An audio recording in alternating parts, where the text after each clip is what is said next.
بیماری پیدا ہوئی، اور پیغمبر نے دو بیماریوں کا ذکر کیا ہے کہ قرب قیامت میں جب کفار بہت حد سے بڑھیں گے اور مسلمانوں کو ہر جگہ دبوچیں گے اور ان پر قیامت برپا کریں گے،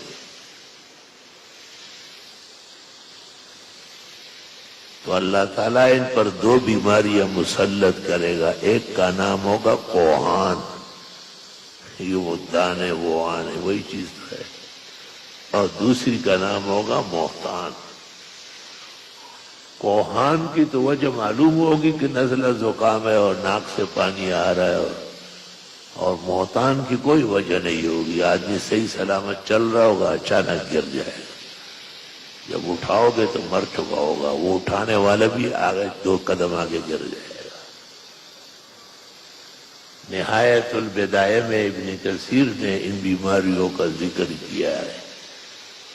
اور مولانا شاہ رفیع الدین محدث دہلوی نے علامات قیامت میں بھی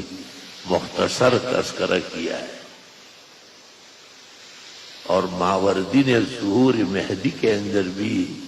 بتایا ہے کہ اس وقت کے حالات کیا ہوں گے۔ تو ملکوں میں زیادتی اور ظلم تو بہت ہے، لیکن خاص کر جب یہ مسلمانوں کو تنگ کرنے پر آتے ہیں تو پھر ایک نہ ایک دن قہر الہی جوش میں آ جاتا ہے۔